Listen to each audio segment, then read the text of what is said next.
Well, farm women, I think, can all agree that they don't get enough credit for how often they contribute on and off the farm. This week, TWILA's Karl Wiggers takes us to Northeast Louisiana to meet a farm woman who loves to wake up, put on her boots, and head into the field every day. Melanie Beavers grew up riding horses on this land in southern Tensas Parish. That's where the seed was planted that she would someday farm this land.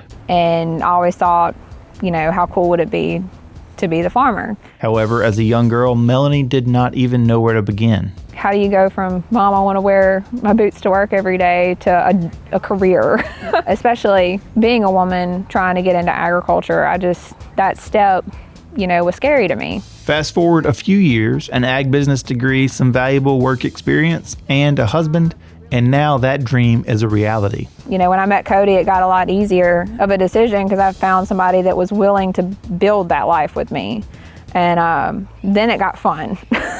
Melanie and Cody share in the work, the decisions, the headaches, the successes on their farm split between land in Tensas and Franklin parishes. So much so, Melanie has trouble defining a normal day in their life on the farm. It's the same as any other farmer. I don't have a different role.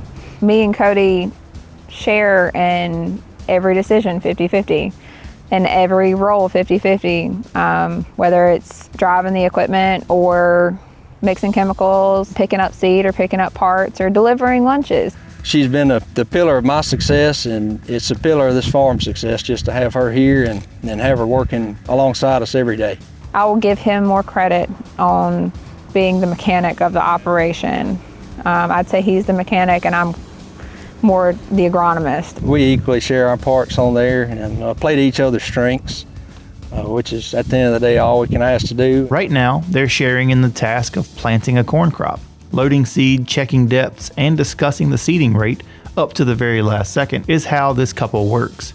But Melanie is about to take a short break from the farm as they welcome a little girl to the family.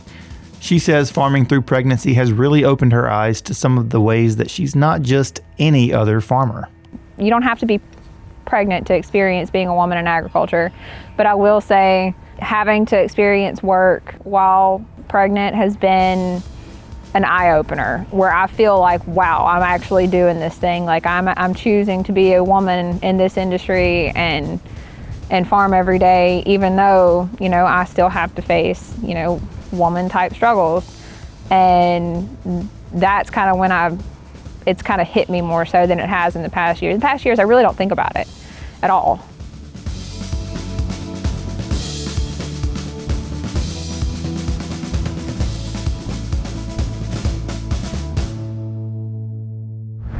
Back in the fall, we actually featured Cody and Melanie in a story around cotton harvest, and that's where my eyes were open to what Melanie's role really looks like on their farm. I called Cody and said, hey, I'm getting close to the farm. Can I come jump in the cotton picker with you? And he said, you can, except you're going to jump in the cotton picker with my wife, Melanie. She's the one running the picker today.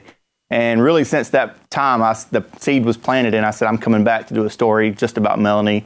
Cody, you're out of the picture here. So we often see women in vegetable production or the livestock world, but Melanie really opened my eyes to the unconscious bias I had of what a farm woman's role can be on a row crop farm. If you'd like to learn more about Melanie and maybe check your own bias, we have a podcast episode where Melanie sat down with her old college classmate, Allie Shipley, to catch up and share how she found her way to her dream job on their farm. You can find it wherever you listen to podcasts, and we'll link you to it on our website at twilatv.org. Definitely a great episode. Thank you, Karl.